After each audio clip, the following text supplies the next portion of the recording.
Hello student, good evening. अब तक के चैप्टर्स जो हमने पढ़े वो हम चैप्टर 4 को इस टाइम कवर कर रहे हैं, जो कि मॉर्गेज से रिलेटेड है, प्रॉपर्टी के ट्रांसफ़र की, जो कि प्योरली इमूवेबल प्रॉपर्टी का ही हम मॉर्गेज कर सकते हैं। हमने अभी लास्ट लेक्चर में अपने मॉर्गेज़र के राइट और लायबिलिटी के बारे में बात की है। मॉर्गेज़र मतलब बंधक करता, जिसने आप और मैं हूँ, तो मैं अपनी प्रॉपर्टी आपको मॉर्गेज कर रही हूँ ताकि मुझे उस पर कुछ इंटरेस्ट मिल सके। तो मेरी प्रॉपर्टी जो है मैंने जिसको दिया है, अगर मैंने आपको प्रॉपर्टी एक बार दे दिया, फिर उसके बाद प्रॉपर्टी देने के बाद मेरे क्या क्या अधिकार हैं, वो अधिकार के बारे में हम बात कर रहे थे। हमने इससे पहले सेक्शन 59 और 60 हमने पढ़ लिया है, ठीक है। और 61 से आज हमें स्टार्ट करना है। 61 हम देखेंगे कि 61 हमारा क्या कहता है। 61 कहता है राइट टू रिडीम सेपरेटली और साइमल्टेनियसली। कह रहा है एक तो अधिकार तो ये है हमारा कि हमारी प्रॉपर्टी है, तो राइट और लायबिलिटी हमारी पहली तो ये है कि हम अपनी प्रॉपर्टी को जब चाहे तो वापस ले सकते हैं, रिडीम कर सकते हैं। जो भी मॉर्गेज का पैसा हमने लिया है वो हम आपको वापस कर देंगे, तो वो हम रिडीम कर सकते हैं। सेक्शन 60 में आपको ये भी बताया गया कि किस किस कंडीशन में ऑटोमेटिकली रिडम्पशन हो जाएगा, टर्मिनेशन कब हो जाएगा।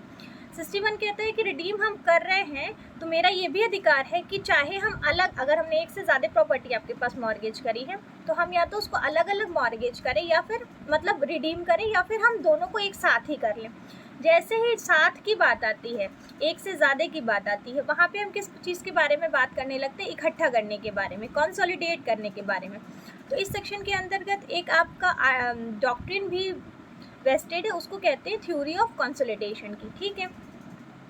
हम बात करेंगे, कहता है where the mortgagor who execute 2 और मोर मॉर्गेज, ठीक है, in favour of the same mortgagee. हमारे पास एक से ज़्यादा प्रॉपर्टी थी और हमने एक ही मॉर्गेजी के पास अपनी प्रॉपर्टी रखी है, तो ये हमारा ये अधिकार है कि चाहे मैं चाहूँ तो एक एक करके अपने जो प्रॉपर्टी है उसके बंधक को छुड़ाऊँ, या तो फिर मैं दोनों को साथ में ही छुड़ा लूँ, ठीक है। यही बात ये सेक्शन कहता है।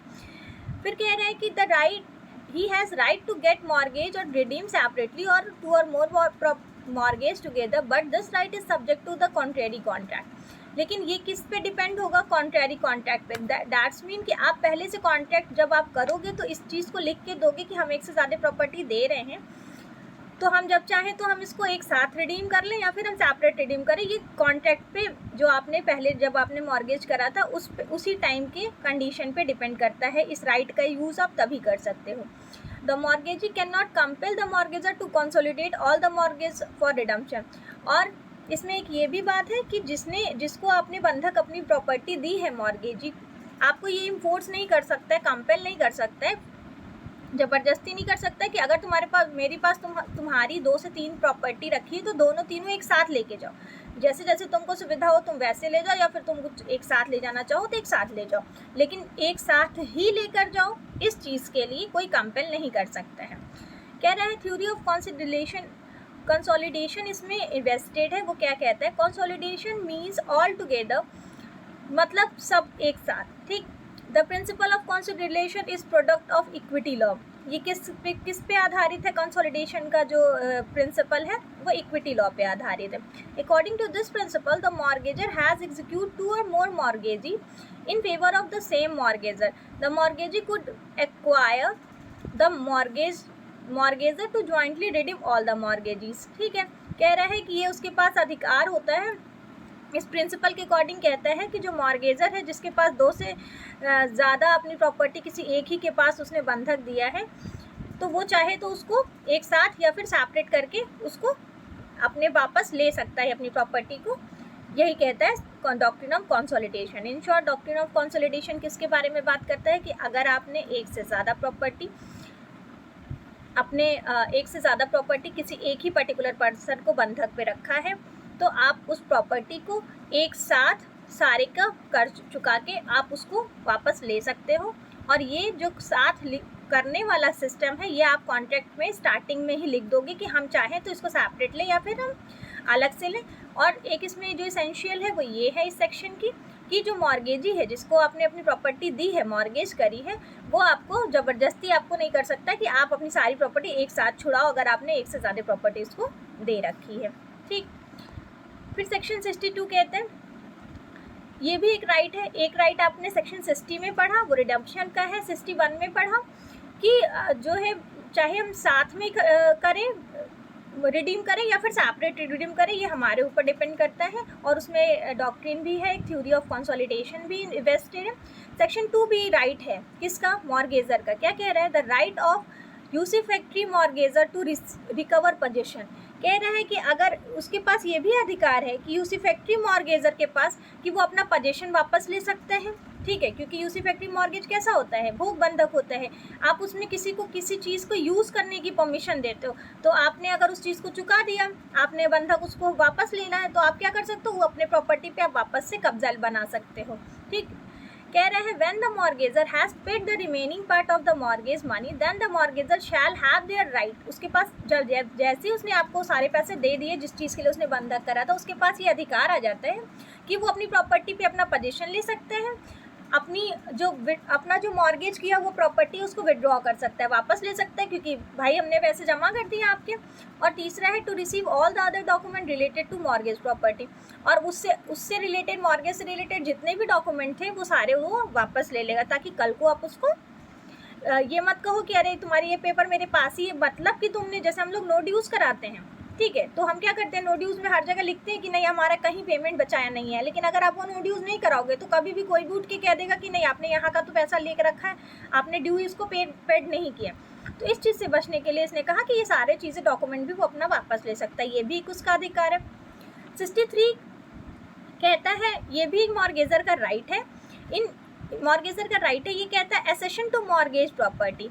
एसेशन मीन्स क्या होता है, अनुवृद्धि करना। अनुवृद्धि मतलब कि जो भी है आपके पास, मतलब एक कमरा था और फिर आपने उसको मॉर्गेज करा था, और वो फिर आपने अपने यूज़ के लिए आपने मॉर्गेज करा था, और इस यूज़ के लिए किसी ने 1 से 2 कमरे बना लिए, तो क्या है कि एसेशन ऑफ मॉर्गेज प्रॉपर्टी। तो जो भी अनुवृद्धि हुई है उस मॉर्गेज प्रॉपर्टी पे, उसका भी अधिकार आपका है। ये नहीं कि आपको होगी कि आपने एक ही दिया था तो फिर जब वापस लेने आओगे तो बस वही एक, हम अगर एक्स्ट्रा उसमें कुछ हमने जोड़ दिया है या बढ़ गया है नेचुरली।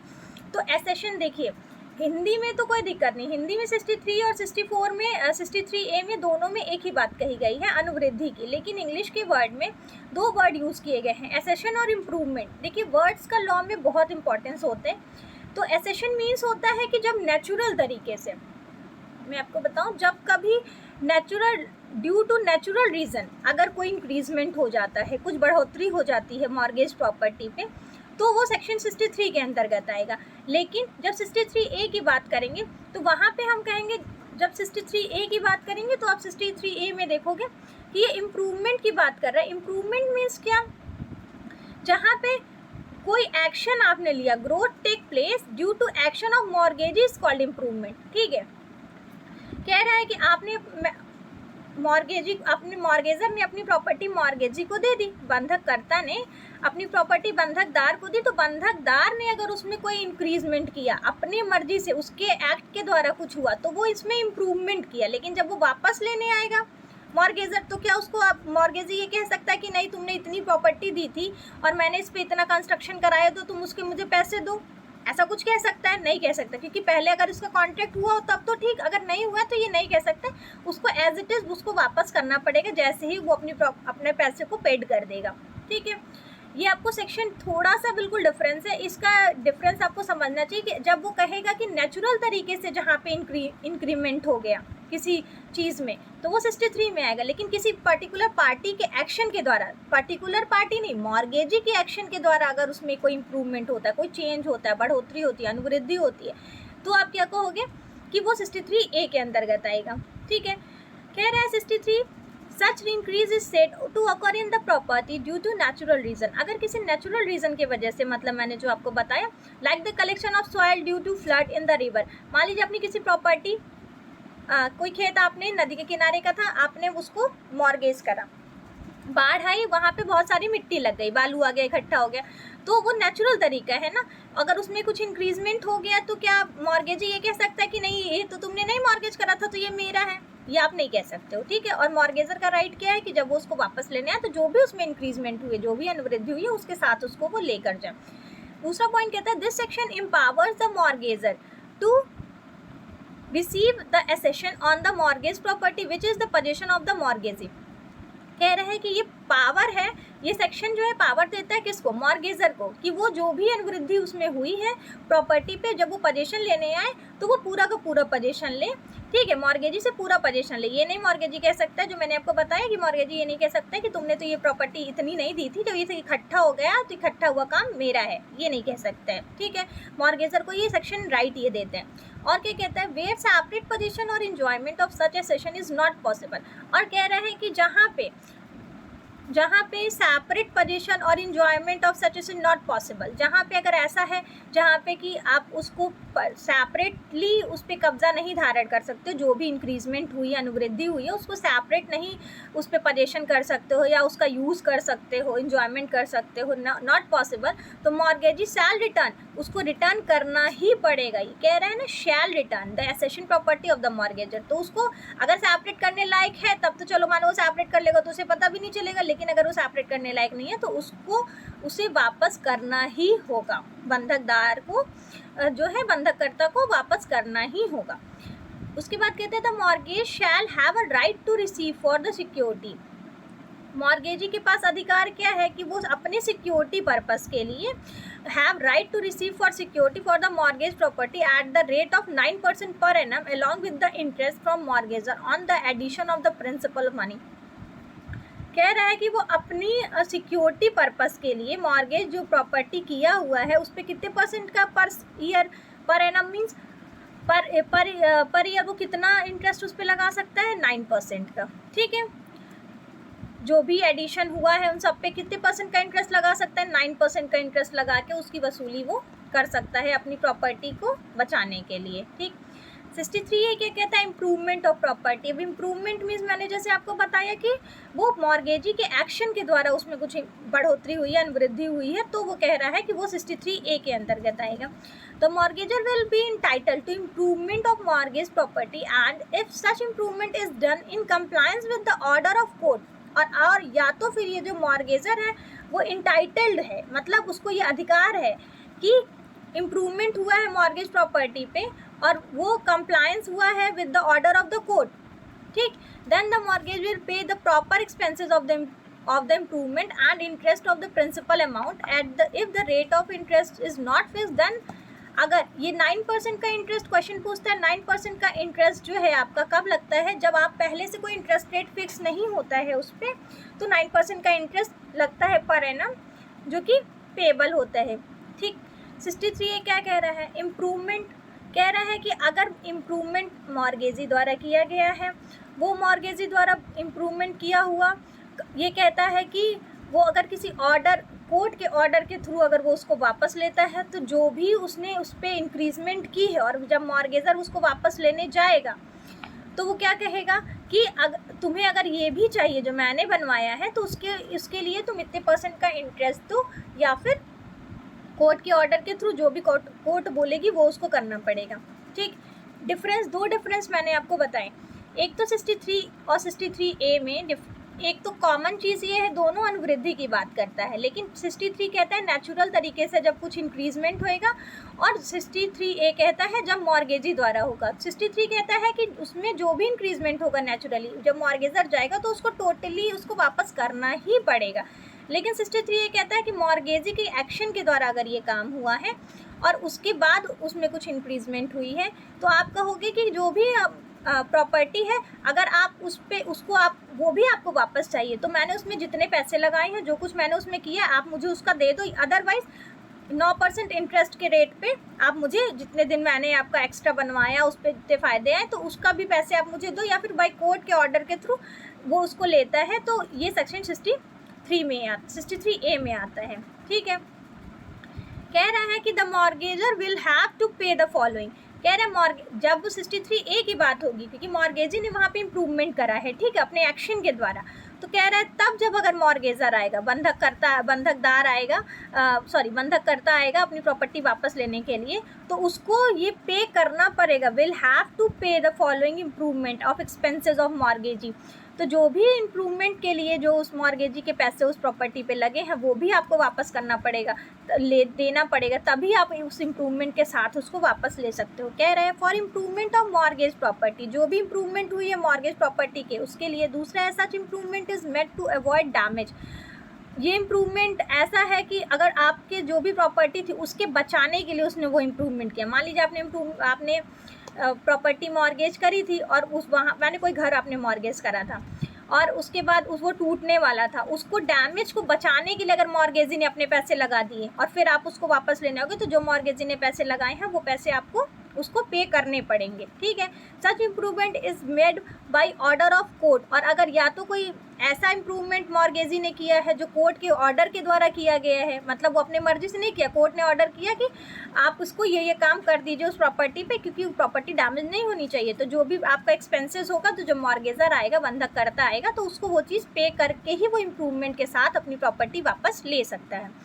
चौथा है, कह रहा है इफ़ इंटरेस्ट इज पेएबल, और अगर इंटरेस्ट ऐसा है जो पेएबल है, the rate therefore will be as per the principal amount. ठीक है, अगर वो पेएबल है, इंटरेस्ट पेएबल है, तो जो उसका जो प्रिंसिपल अमाउंट होता है, ठीक है, जो प्रिंसिपल अमाउंट था उसके बराबर therefore will be as per the principal amount, तो वो किसके बराबर होगा, प्रिंसिपल अमाउंट के बराबर, मतलब जितने का आपने लिया था, जो भी उसका एक्चुअल प्राइस उसने लगाया था वो प्राइस पे आप उसको दे दोगे, उसको दोगे और फिर उसका इम्प्रूवमेंट के साथ जो आपका प्रॉपर्टी उसको वापस लोगे। फिर कह रहा है where the rate of interest is not fix, और अगर रेट ऑफ इंटरेस्ट नहीं फिक्स है तो कितने परसेंट का इंटरेस्ट लगेगा, 9% का इंटरेस्ट के साथ आप उसको वापस करोगे, तब आप अपनी प्रॉपर्टी ले पाओगे। फिर छठवां कहते हैं the interest will be paid by the mortgagor to the mortgagee as an addition to the principal money, जो भी प्रिंसिपल मनी थी, मतलब मैंने आपको अपनी प्रॉपर्टी दी थी तो आपने मुझे 1000 रुपये दिए, ठीक, उस 1000 रुपये के एडिशनल मैंने उस प्रॉपर्टी पे जितना कुछ लगाया है वो सारी प्रॉपर्टी आप मुझे दोगे। अगर मैंने पहले से कुछ कह रखा है कि ठीक है कोर्ट के ऑर्डर के द्वारा या कुछ भी कि ठीक है इसको टूटने मत देना, तो क्या होगा, जो प्रिंसिपल अमाउंट होगा 1000 रुपये उतना ही के बराबर आपका इंटरेस्ट भी होएगा। ठीक, लेकिन अगर प्रिंसिपल अमाउंट नहीं फिक्स्ड है, मतलब आपका इंटरेस्ट रेट नहीं फिक्स है, तो आप कितने परसेंट का इंटरेस्ट लगा सकते हो, मतलब मैंने आपकी प्रॉपर्टी रखी थी, आपको पैसे दिए थे, तो मैं कितने परसेंट का इंटरेस्ट लगा सकती हूँ उस पर, 9% का। ठीक, 63 ये समझ में आया। 63A में क्या कह रहा है, plantation of tree is not an improvement, अगर किसी प्रॉपर्टी पे अगर आपने पेड़ पौधे लगाए हैं तो वो इम्प्रूवमेंट के अंतर्गत नहीं आता है। ठीक, if any construction work is done without the consent of the mortgagor, या तो कोई भी ऐसा काम जो मॉर्गेजर के कंसेंट के बिना आप उस प्रॉपर्टी पे करते हो तो उस चीज़ की प्रॉपर्टी के पैसे हम आपको नहीं देंगे। ठीक, अब मैं आपको बताऊं एक चीज़ कि जब कभी आप सेक्शन 63A पढ़ोगे, 63A के साथ आप 2 सेक्शन और को रिलेट करके पढ़ोगे, एक है सेक्शन 51 और एक है सेक्शन 70। पहले तो आपको डिफरेंस लिखने के लिए अगर आ गया एसेशन और इम्प्रूवमेंट में, ठीक, तो एसेशन मैंने जैसे आपको बताया कि नेचुरली है, और जो इम्प्रूवमेंट है वो मॉर्गेजर के परमिशन से या कोर्ट के ऑर्डर के थ्रू कोई इम्प्रूवमेंट उसमें किया जाता है, और अगर पहले से कॉन्ट्रैक्ट नहीं है तो उस पर इंटरेस्ट रेट कितना लगेगा, 9% का। ये सारी चीज़ें आप नोटिस करोगे और इन सारी चीज़ों को डिफरेंस आप लिखोगे। और जब हम सेक्शन 63A पढ़ेंगे, 63A के साथ हम और सेक्शन 51 और मैंने कहा 70 भी पढ़ेंगे, तो 51 और 70 मैंने 51 आपको पहले भी क्लासेस में बताए थे, लेकिन यहाँ पे उसको कोरिलेट करके पढ़ने का क्या मतलब है, देखो इम्प्रूवमेंट की बात सेक्शन 51 भी कर रहा है, इम्प्रूवमेंट की बात सेक्शन 70 भी कर रहा है। इम्प्रूवमेंट मीन्स व्हाट, कि किसी के परमिशन के द्वारा आप उस चीज़ पे कुछ इंक्रीजमेंट करते हो और जो भी पैसे आप उस पर लगाते हो वो सारे पैसे आपको वापस मिलते हैं, या फिर आप उसको ले सकते हो तभी वो प्रॉपर्टी आप वापस करोगे। ठीक है, ये राइट आपका वहाँ पे इंक्रीज होते हैं। तो कह रहे हैं 51 कि improvement made by bona fide holder if defective title, अगर कोई टाइटल डिफेक्टिव टाइटल है, मतलब डिफेक्टिव टाइटल मतलब क्या होता है, होल्डर इन डिफेक्टिव टाइटल, मतलब उसके पास एक्चुअल ओनरशिप नहीं थी बट फिर भी उसने मॉर्गेज करा था और उस प्रॉपर्टी पे उसने ये सोच के इम्प्रूवमेंट कर दिया कि ये आपकी ही प्रॉपर्टी थी, आप ही इसके ओनर थे, बोनाफाइड, यहाँ पे लिखा है वर्ड बोनाफाइड। बोनाफाइड मतलब गुड फेथ में आपने इम्प्रूवमेंट कुछ किया, तो भी वो आपका मॉर्गेजर के राइट में ये आता है कि जब कभी अगर ऐसा करोगे तो आप उसके लिए क्या क्या कर सकते हो। कहता है this section is based on the equitable maxim formulated the person who ask for equitable maxim is called also called equitable. कह रहे हैं कि ये इक्विटेबल मैक्सिम पे डिपेंड करा। अगर बोनाफाइडली मैंने कुछ इंक्रीज कर दिया उस पर, आप मैंने ये सोचा कि आप ही उसके ओनर थे, तो आप जब वापस लेने आओगे तो आप उस चीज़ को वापस करोगे। ठीक है। इक्विटेबल मैक्सिम क्या कहता है, this section does not permit that person should go on making himself rich on the property of another. Equitable maxim क्या कहता है कि ये मैक्सिम यहाँ पे कह रहा है कि आप किसी दूसरे की प्रॉपर्टी पे कुछ इम्प्रूवमेंट करके उसकी प्रॉपर्टी को अपनी प्रॉपर्टी नहीं बना सकते हो। कह रहे हैं the section does not permit the person, does not permit, ठीक है, person should go on making himself, अपने आप को तुम अमीर नहीं बना सकते हो किसी दूसरी की प्रॉपर्टी पे थोड़ा इंक्रीजमेंट करके। ये प्रिंसिपल इसमें वेस्टेड है 51 में। या फिर ये जितना भी जहाँ भी इम्प्रूवमेंट से रिलेटेड बात होगी वहाँ पे इक्विटी का ये रूल फॉलो होगा। इसेंशियल एलिमेंट क्या है आप देखिए, इसेंशियल एलिमेंट की बात करेगा सेक्शन 51 की, तो कहता है the transferee believes that he has an absolute right of the property. तो जो ट्रांसफरी है, जो ट्रांसफ़र कर रहा है, उसको ये विश्वास होता है, अब वो है कि नहीं वो बात की बात है, बट उसे ये विश्वास होता है कि उस जो भी प्रॉपर्टी उसने मॉर्गेज करी है उस पर, उस प्रॉपर्टी पे उसका कैसा राइट है, एब्सोल्यूट राइट है। एब्सोल्यूट राइट मीन्स व्हाट, कि आप उसके ओनर हो, आप उसके पास, आपके पास ये अधिकार है कि आप बेटर टाइटल आप रखते हो, तो आप बेटर टाइटल ट्रांसफ़र भी कर सकते हो। ठीक।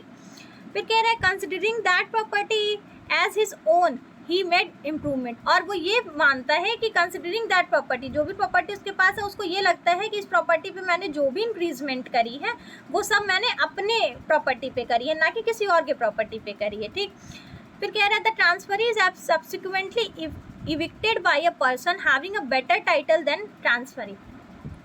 और बाद में क्या होता है कि जब कभी कोई प्रॉपर्टी लेने आता है तो उसको क्या पता चलता है कि उससे बेहतर टाइटल किसी और के पास था। ठीक है, person having better title than the transferee, जिस उसने अपनी प्रॉपर्टी समझी, वो अपनी प्रॉपर्टी समझ के उसको लगा कि मैं उसका एब्सोल्यूट ओनर, उसमें उसने कुछ इंक्रीजमेंट कर दिया, बोनाफाइड बोला ना उसने मतलब कुछ भी इंक्रीजमेंट कर दिया, और इंक्रीजमेंट वो ये समझ के किया कि ये मेरी ही प्रॉपर्टी है, लेकिन बाद में क्या पता चलता है कि उसके पास उतना बेटर टाइटल नहीं है कि वो किसी को ट्रांसफ़र कर सके। तो वो जो भी इंक्रीजमेंट या इम्प्रूवमेंट किया है, तो क्या वो इन्फोर्सेबल होगा कि नहीं, आप कोर्ट से इन्फोर्स करा सकते हो कि नहीं कि मैंने इस पर इतना इतना लगाया तो आप मेरा वापस करा दो, फिर आप ये ले जाओ, तो आप ये करा सकते हो। ठीक है। कह रहे हैं then the transferee has 2 option, transferee के पास 2 ऑप्शन होता है। कौन सा, या तो वो कंपनसेशन रिसीव कर ले, या तो शेल ऑफ द इम्प्रूवमेंट, या तो उस जो भी इम्प्रूवमेंट उसको किया है वो तो या तो बेच के अपनी वसूली कर ले, या तो कह दे कि हमें कंपनसेशन दीजिए, हमारा जो हमने लगाया वो सारा हमको कंपनसेट कर दीजिए, तो आप ले जाइए।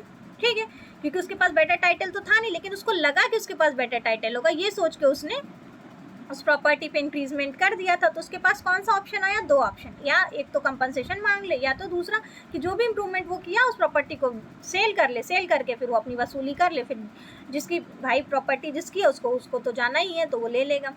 फिर कह रहा है the dispose transferee shall has that following right, जिसने प्रॉपर्टी को डिस्पोज करा, ठीक है, उसके पास कुछ अधिकार थे। कैसे अधिकार, कह रहा है इफ़ ही हैज़ प्लांटेड और sown crop in the field than he is entitled to such crop. अगर मान लीजिए उस प्रॉपर्टी पे उसको लग रहा था कि मेरी प्रॉपर्टी, उस प्रॉपर्टी पे उसने अगर पेड़ पौधे बिठाए हैं या फिर उसने कोई फसल उगाई है, तो वो उसका हकदार होगा कि वो उसको पेड़ कटवा ले, बेच दे, अब जो उसने बोया है, उगाया है, वो सारा वो अपना काट ले और वही रखे। ठीक, ये उसके पास अधिकार है।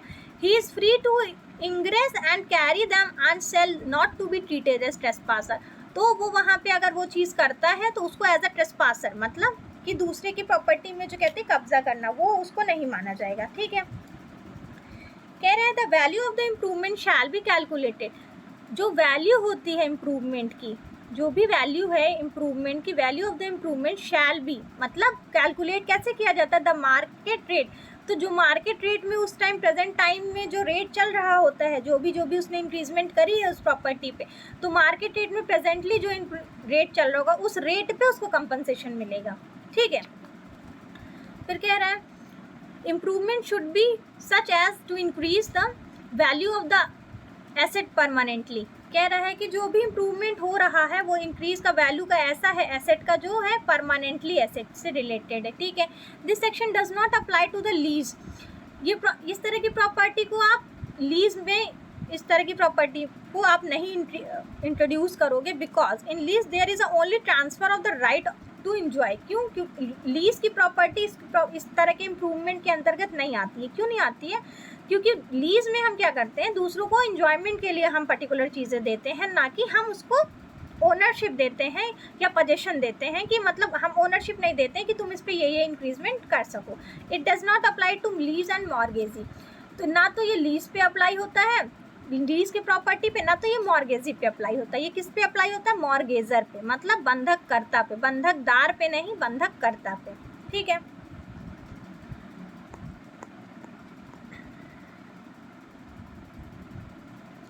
इस सेक्शन में ये भी कहता है कि this section is applicable only where there is a complete transfer of ownership. ये सेक्शन वहाँ पे अप्लाई करेगा जहाँ पे कंप्लीट ट्रांसफर ओनरशिप का होगा, ठीक। खाली पोजीशन के लिए, इन सब चीज़ के लिए नहीं होगा। और बाकी हम जो मॉर्गेजर की राइट पढ़ते आ रहे हैं, 61 में पढ़ा हमने, 61 में पढ़ा, 62 में पढ़ा, 63 में पढ़ा, 63A में पढ़ा, ठीक है। वो सारे चीज़, और 63A के साथ हम 51 पढ़ रहे हैं, ठीक। अब हम इसके साथ 70 भी पढ़ेंगे, क्योंकि ये सारे एसेशन और इम्प्रूवमेंट से, अनुवृद्धि से रिलेटेड है। कह रहा है कि एसेशन टू मॉर्गेज प्रॉपर्टी, अगर मान लीजिए कोई अनुवृद्धि मॉर्गेज प्रॉपर्टी पे कर दी जाती है, if after date of mortgagee any accession is made of the mortgage property, the mortgagee in the absence of contract. Note करने वाली बात क्या है, ये कह रहा है mortgagee in the absence of contract to a contrary shall for the purpose of the security be entitled to such accession. कह रहा है कि अगर मॉर्गेजी है, अगर किसी कॉन्ट्रैक्ट के एब्सेंस में उसने उस चीज़ को, किसी मॉर्गेज प्रॉपर्टी पे उसने अनुवृद्धि कर दी, ठीक है, और वो किसके बेसिस पे, वहाँ पे कोई कॉन्ट्रैक्ट नहीं था, फिर भी उसने कोई अनुवृद्धि कर दी, तो वो अपने सिक्योरिटी पर्पस के लिए उस अनुवृद्धि का वसूल सकता है कि नहीं वसूल सकता है, या मांग सकता है कि नहीं मांग सकता है। तो कह रहा है कि मांग सकता है। कि कह रहा है absence of contract to contrary sale. अगर मैंने कॉन्ट्रैक्ट नहीं किया था पहले कि हाँ ठीक है, क्योंकि आपको स्टार्टिंग में ही इसके बारे में बताया गया कि मॉर्गेजी अगर कोई भी अनुवृद्धि करता है तो वो मॉर्गेजर के परमिशन से करेगा, और या तो वो पहले से कॉन्ट्रैक्ट किया हो तब करेगा। लेकिन अगर वो ऐसा कुछ नहीं है, ना कॉन्ट्रैक्ट किया, ना मॉर्गेजर से पूछा, खुद से उसने कर दिया, तो ये क्या कह रहे हैं कि for the purpose of security, तो वो सिक्योरिटी के पर्पस से, अगर अपना सिक्योरिटी बढ़ाने के लिए, सिक्योरिटी वसूलने के लिए अगर उसने कुछ इस तरह की अनुवृद्धि की है, तो वो उस अनुवृद्धि का क्या होगा? हकदार होगा। आपको सिक्योरिटी का डर था, आपने उसमें कुछ इंक्रीज़ किया, तो जब मॉर्गेजर अपनी प्रॉपर्टी लेने आएगा तो उस अनुवृद्धि का हकदार होगा कि नहीं होगा? कह रहा है होगा, ठीक। आपने ये चीज़ समझ ली कि यहाँ पे किसकी राइट के बारे में बात हो रही है? बंधककर्ता के, ठीक है। अब हम मूव करेंगे सेक्शन 64 को। जब हम सेक्शन 64 पढ़ेंगे तो सेक्शन 64 के साथ हम सेक्शन 71 भी पढ़ेंगे। सेक्शन 64 हमारा कहता है renewal of mortgage lease.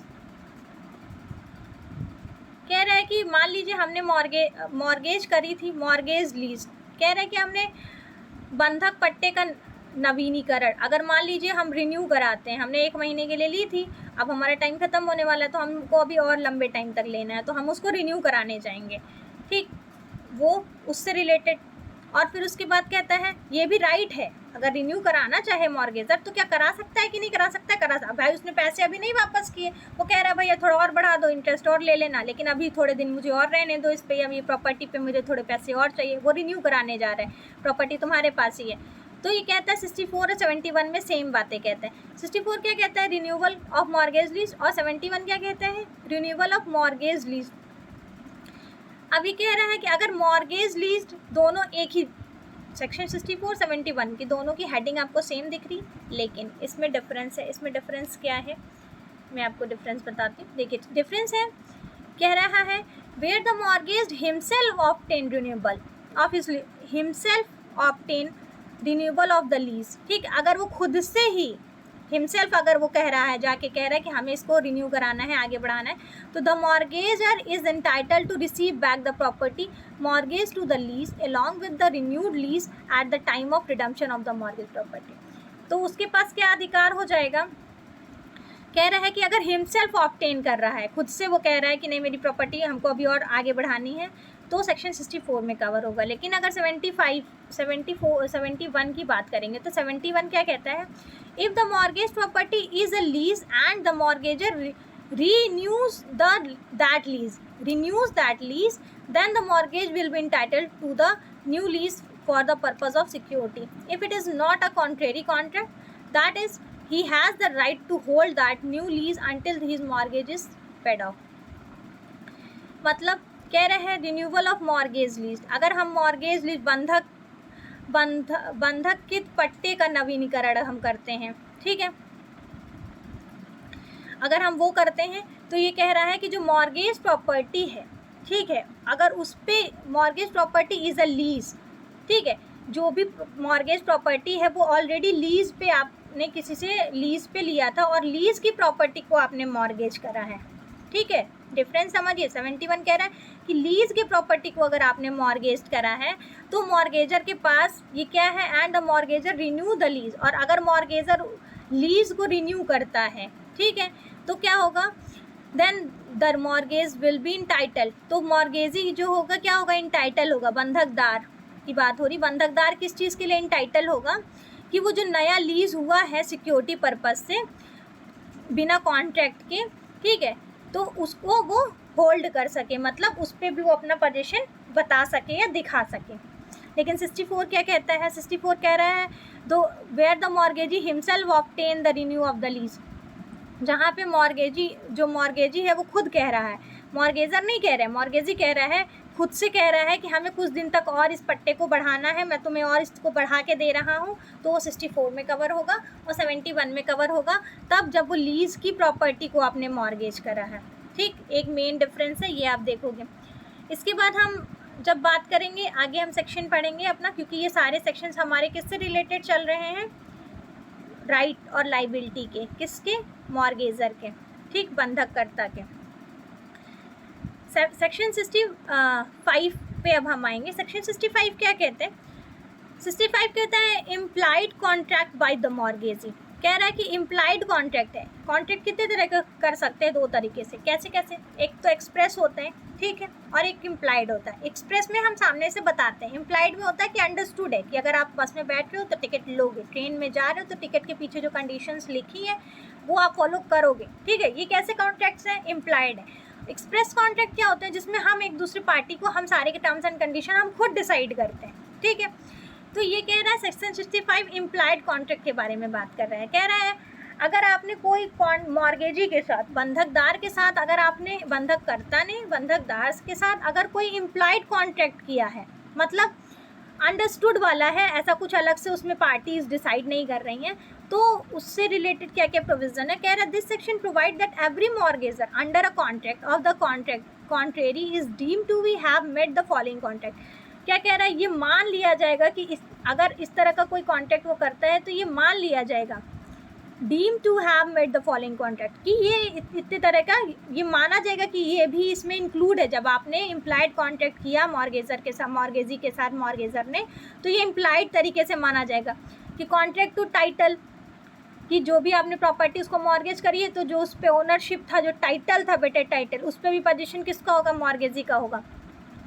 Defend the title, कि ठीक है जिस दिन हम वो चीज़ पैसे वापस कर देंगे तो हम उसको डिफेंड कर सकते हैं कि नहीं कर सकते, तो कह रहे हैं कर सकते हैं। तीसरा है लाइबिलिटी टू पे ऑल द पब्लिक चार्जेस, वहाँ उसके ऊपर क्या ये अधिकार आता है अगर हमने वो सारे दे रहे कि लाइबिलिटी टू पे ऑल पब्लिक चार्जेस, जो भी पब्लिक चार्जेस हैं उस प्रॉपर्टी पे, मैंने आपको प्रॉपर्टी मॉर्गेज करी है और जो भी पब्लिक चार्जेस हैं आपको पता है उस पर इम्प्लाइड है कि हाँ मैंने आपको भाई मजबूरी में दी, तो जो भी उस पर चार्जेज है उसका पेमेंट आप कौन करेगा, मॉर्गेजी करेगा, ठीक है। कह रहे हैं compliance with the term of the lease where the mortgage property is a lease and, कह रहे हैं compliance with the term of lease, या फिर जो भी लीज के कंडीशन है जहाँ पे मॉर्गेज प्रॉपर्टी जो है लीज की वो करी गई है तो वो क्या होगी, वो भी इम्प्लाइड के अंतर्गत आएगी। Obligation to release prior mortgage, और उसके ऊपर क्या ऑब्लिगेशन होएगा कि वो जो पहला वाला जो मॉर्गेज की हुई प्रॉपर्टी है, रिलीज प्रायर मॉर्गेज ही, तो जो भी प्रॉपर्टी पहले वाली मॉर्गेज थी उसको वो रिलीज़ कर देगा ही, ठीक। ये है आपका सेक्शन 65 कहते हैं। ये भी राइट कैसा है, राइट और लाइबिलिटी, तो ये लाइबिलिटी है किसकी, मॉर्गेजर की, ठीक है। ये लाइबिलिटी है मॉर्गेजर की कि अगर वो इम्प्लाइड कॉन्ट्रैक्ट साइन करता है मॉर्गेजी के साथ, तो ये सारी चीज़ों के साथ ही वो किस किस चीज़ के साथ, टाइटल, बेटर टाइटल उसको डिफेंड करने का, या फिर उसको कंप्लायंस करने का लीज़ का, या फिर एक अगर उसने पेमेंट कर दिया तो दूसरे वाले को जो है रिलीज़, पहले वाले को रिलीज़ कर देना क्या है, मॉर्गेजर का अधिकार है कि वो ये कर सकता है, ये ड्यूटी है कि वो ऐसा करेगा, ठीक है। सेक्शन 65 ए कहता है मॉर्गेजर पावर ऑफ लीज, ठीक है। क्योंकि अब तक हमने राइट पढ़ा और ये अब यहाँ पावर के बारे में बात कर रहा है। क्या कह रहा है, this section empower the mortgagor to lease the mortgage property. कह रहा है कि आप देखो, ये कह रहा है सेक्शन एम्पावर कर रहा है मॉर्गेजर को, बंधककर्ता को क्या कह रहा है, ये बंधककर्ता को ये कह रहा है, एम्पावर कर रहा है कि mortgagor to lease the mortgage property. जो मॉर्गेजर है वो अपनी प्रॉपर्टी को पट्टे पे भी दे सकता है, लीज कर सकता है कि कब, if the mortgagor is in possession of the mortgage property.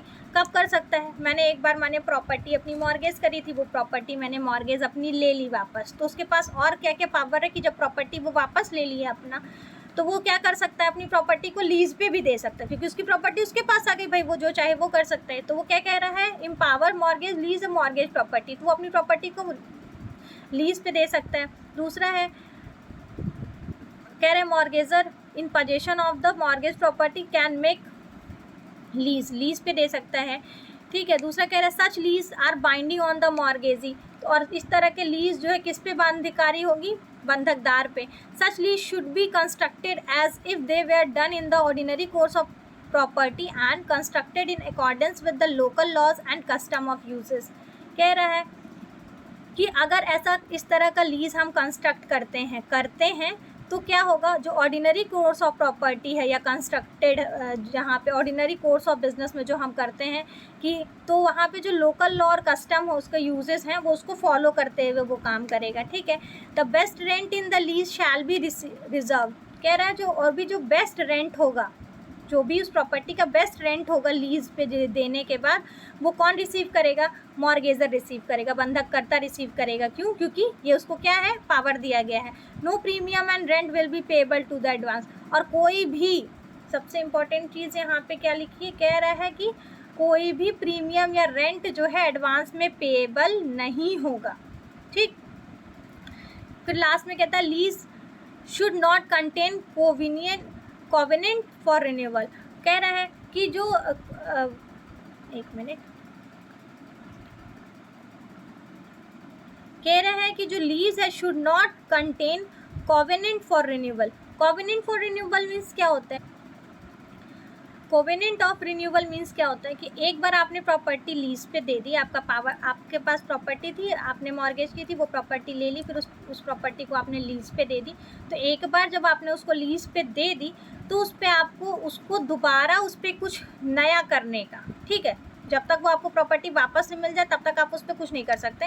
ये कहो कि आपने किसी को पर्टिकुलर टाइम के लिए लीज पे दिया है, पोजीशन उस पर दिया है कि ठीक है तुम एंजॉय करो, और फिर हम उसमें जाके कुछ इंक्रीजमेंट करने लगे हैं, कुछ अल्टर करने लगे, तो क्या हम ये कर सकते हैं, तो हम नहीं कर सकते। तो वही कह रहा है should not contain covenant for renewal, कि ये कह दो कि हम रिन्यूअल करना चाहते हैं एक बार देने के बाद, तो क्या आप ये कर सकते हो, कह रहा है कि आप नहीं कर सकते हो, ठीक।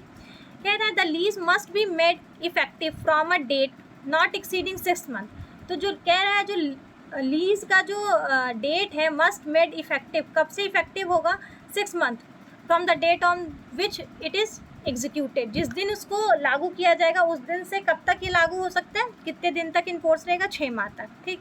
Where the mortgage property is a building, और अगर कोई जो मॉर्गेज प्रॉपर्टी है वो हमारी कोई बिल्डिंग है, ठीक है, या फिर the period of lease can not exceed 3 years, और या तो फिर कोई ऐसा है कि अगर आप करते हो लीज तो वो 3 साल से ज़्यादा के लिए आप नहीं कर सकते हो। If rent not being paid, और अगर ऐसा होता है कि अगर आपने उसका जो किराया है वो नहीं दिया, then the right to re entry on the land.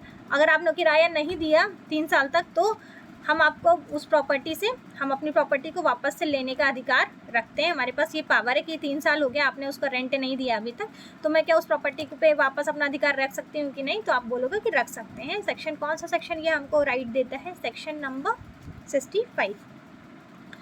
कह रहा है right to take the proceeds of sale of goods and compensation of the acquisition of mortgage property. कह रहा है और कौन सा अधिकार है प्रोसीड करने का, सेल अगर चाहो प्रॉपर्टी को करना चाहो या उससे कंपनसेशन कुछ लेना चाहो तो क्या ले सकते हो कि नहीं, तो आप बोल रहे हो कि ले सकते हो कि आपकी प्रॉपर्टी भाई आप ये कर सकते हो, ठीक है। कह रहा है कुछ कंडीशन है जहाँ पे फॉरक्लोजर, पूर्व बंद की शर्तें, मतलब फॉरक्लोजर के बारे में बात कर रहा है। पूर्व बंद के पहले कौन कौन से चीज़ के लिए आपने शर्तें लगा रखी थी। फॉरक्लोजर और forfeiture can only if, foreclosure ये जो अधिकार है फॉरक्लोजर का या फॉरफीचर ऑफ प्रॉपर्टी का, ये तभी अप्लाई होगा कब, जब पहला है the unless the decree and release has been receive, जब तक कि डिक्री ना रिलीज़ हो जाए या फिर ना प्राप्त हो जाए। दूसरा the mortgage money has not been paid, जब तक कि मॉर्गेज पैसा आपको मिल ना जाए तब तक के लिए जो है कंडीशन है, आप तब तक इस चीज़ को फॉरक्लोजर या फॉरफीचर नहीं कर सकते इस प्रॉपर्टी को, जब तक उस पर आपको पैसे ना मिल जाए, तब तक आप उसको उस पर उसका जो आपने दिया था उस पर डिक्री ना मिल जाए, या फिर mortgage money has not be deposited, या फिर जो भी आपने मॉर्गेज ली थी पैसे को आप जब तक उसको डिपॉजिट नहीं कर देते हो तब तक उस प्रॉपर्टी को आप फॉरफीचर नहीं कर सकते, फॉरक्लोज नहीं कर सकते, वापस नहीं ले सकते हो, या फिर उस प्रॉपर्टी को फॉरफीचर नहीं कर सकते हो, सेल नहीं कर सकते हो, ठीक है। कह रहा है राइट ऑफ फॉरक्लोजर, कौन कौन सा अधिकार होता है फॉरक्लोजर के लिए। अगर हम कह रहे हैं हमारे पास अधिकार है फॉरक्लोजर का, तो कब कहेंगे कि राइट टू ऑफ फॉरक्लोजर है। This right is mainly available to the mortgagee, mainly available किसको है, ये खाली मॉर्गेजी को है, मतलब मॉर्गेजी मतलब कौन, बंधकदार। ये राइट फॉरक्लोजर का जो राइट है वो किसके पास है, मॉर्गेजी के पास है, बाय कंडीशनल सेल, और वो भी कंडीशन के साथ, जो सेल एक नॉर्मल सेल नहीं, कंडीशनल सेल के साथ ये प्रॉपर्टी, ये राइट किसके पास है, मॉर्गेजी के पास है, बंधकदार के पास है। If it is clarified in the mortgage deed, और अगर मॉर्गेज डीड में ये क्लियरली कहा गया है, then the right of foreclosure, तो जो राइट है फॉरक्लोजर का will be given to the anomalous mortgage. तो ये कह रहा है कि ये किस तरह के मॉर्गेज के अंतर्गत आएगा, एनॉमलस। एनॉमलस मतलब क्यों, क्योंकि एक तो इसमें कह रहा है कि प्रॉपर्टी को आप फॉरक्लोज नहीं कर सकते, मॉर्गेजी का राइट बता रहा है। दूसरा ये एनॉमलस मीन्स क्या होता है, रिजिडरी, एक्स्ट्रा, जिसमें दो मॉर्गेज का मिक्स है। ये क्या कह रहा है कि मॉर्गेज डीड मतलब आपने, मतलब बाय कॉन्ट्रैक्ट आपने कोई प्रॉपर्टी मॉर्गेज करी है, और दूसरा कह रहा है कि जो प्रॉपर्टी है आप क्लेरिफाइड है, कंडीशनल सेल के थ्रू आप उस प्रॉपर्टी को रख रहे हो, ठीक है, तो आप वो किस में आएगा, एनॉमलस मॉर्गेज के अंतर्गत आएगा। वो आपका राइट है किसका, फॉरक्लोजर का। फॉरक्लोजर की राइट मेनली किसको दी गई है, बंधकदार को दी गई है, मॉर्गेजी को दी गई है। No other mortgagee has the right, और मॉर्गेजी के पास इसके अलावा और कोई अधिकार नहीं है। किस तरह का कोई अधिकार नहीं है कि वो सेल कर सके प्रॉपर्टी को, ठीक है। Following mortgage will get the right of sale. तो अगर आपने जैसे कह रहे हैं उसमें ऊपर लिखा था ना कि अगर डीड में नहीं लिखा है कंडीशनल, आप कंडीशनल सेल इसको कर सकते हो, एब्सोल्यूट राइट है नहीं आपका, तो कंडीशनल सेल क्या कर सकते हो। प्लेन मॉर्गेज अगर है, following mortgage will get the right to sale. कुछ तरह के मॉर्गेजी जो होंगे उनको किस तरह के मॉर्गेजी को ये अधिकार मिलेगा कि वो सेल कर सकते हैं। प्लेन मॉर्गेज अगर आपके पास किया गया है, मतलब सिंपल वाला मॉर्गेज 58 के जो 20 में है, ठीक है, तो अगर प्लेन मॉर्गेज है तो आप सेल कर सकते हो, इंग्लिश मॉर्गेज है तो आप सेल कर सकते हो, अगर mortgage by deposit title deed है तो आप कर सकते हो, और अगर एनॉमलस मॉर्गेज है तो आप कर सकते हो। इन सारे तरह के मॉर्गेजेस पे आपको कैसा अधिकार मिला है, प्रॉपर्टी को सेल करने का, राइट टू सेल किसको, मॉर्गेजी को मिला है, ठीक। मॉर्गेजी मतलब क्या, बंधकदार, ठीक। फिर उसके बाद कह रहा है relation between right of redemption and right of foreclosure. कह रहा है संबंध क्या है, किस चीज़ का संबंध पूछ रहा है कि रिडम्पशन का और फॉरक्लोजर का। रिडम्पशन मतलब क्या होता है, वापस लेना, फॉरक्लोजर मतलब सेल करना, ठीक। तो कब कह रहा है कि क्या संबंध है इन दोनों के बीच में, कह रहा है the right of redemption is a right of the mortgagor. सबसे मेन चीज़ तो रिडम्पशन का जो अधिकार है वो किसका है, बंधककर्ता का है। Whereas the right of foreclosure का अधिकार किसका है, बंधकदार का है। क्यों, जो मॉर्गेजर है उसके पास रिडम्पशन का मतलब वापस लेने का अधिकार क्यों है, क्योंकि उसने कर्ज लिया है, अगर वो पैसा वापस कर देगा तो अपनी प्रॉपर्टी लेने का अधिकार रखता है, इसलिए रिडम्पशन का अधिकार किसके पास है, बंधक कर्ता के पास। लेकिन अगर आप उसकी प्रॉपर्टी को डिफ़ॉल्ट कर जाते हो, नहीं देते हो, तो वो आपकी प्रॉपर्टी को सेल करके अपना सिक्योरिटी वसूल सकता है। तो इसलिए ये राइट किसके पास है? फोरक्लोजर की राइट, सेल करने का अधिकार किसके पास दिया हुआ है? मॉर्गेजी के पास, मतलब बंधकदार के पास, ठीक है। When the mortgagor has not exercise the right of the redemption, और अगर ऐसा है कि जो मॉर्गेजर है वो जो मॉर्गेजर है has no exercise the right of redemption, और उसके पास रिडम्पशन का कोई अधिकार नहीं है। मॉर्गेजर के पास तो वैसे भी रिडम्पशन का कोई अधिकार अगर नहीं है तो क्या होगा? If it is necessary not bring suit for use of both, तो अगर उसको लगता है तो उसके लिए सूट ला सकता है, अदरवाइज नहीं ला सकता, अगर उसके पास ये अधिकार नहीं है मॉर्गेजर के पास। कह रहा है in default of the decree of the redemption the property is sold और फॉरक्लोज। कह रहा है कि जैसे ही ये अगर आप डिफ़ॉल्ट करते हो, उसका पेमेंट नहीं करते हो, मॉर्गेजी का पेमेंट नहीं करते हो, तो वो क्या कर सकता है? आपकी प्रॉपर्टी को बेच सकता है और उससे वो पैसे वसूल कर सकते हैं, ठीक है। हमने अब सेक्शन नंबर 60 से लेके 66 तक हमने जो है पढ़ा। किसके बारे में पढ़ा? हमने राइट और लाइबिलिटी के बारे में पढ़ा, मॉर्गेजर के। उसमें हमने लास्ट के सेक्शन में किससे रिलेटेड बात की? पावर से रिलेटेड बात की कि क्या क्या तरह के पावर मॉर्गेजर को दिए गए हैं, ठीक है। वो 65A में बताए गए। बाकी के ऊपर सेक्शन जितने हैं वो उसके राइट थे, इसमें पावर बताया गया है, ठीक है।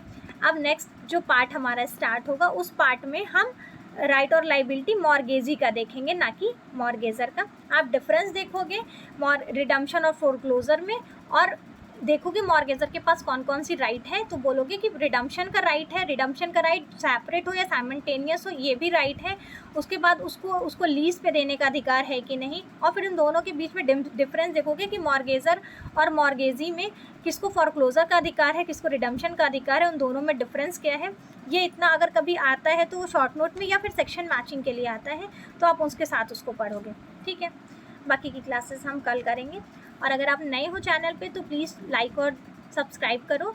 और अगर आप थोड़ा पेशेंस रखोगे, पेशेंस से थोड़ा सुनोगे, तो आपको ये चीज़ें दोबारा कभी पढ़नी नहीं पड़ेगी। आपको ऐसे ही याद हो जाएगा कि बंधककर्ता बंधकदार का अधिकार क्या है, उसका पावर क्या है, कहाँ से कहाँ तक दिया हुआ है, कितने तरह के मॉर्गेज होते हैं, ठीक है। इमूवेबल प्रॉपर्टी के ये खाली हो सकते हैं, ये सारी चीज़ें। Okay, thank you.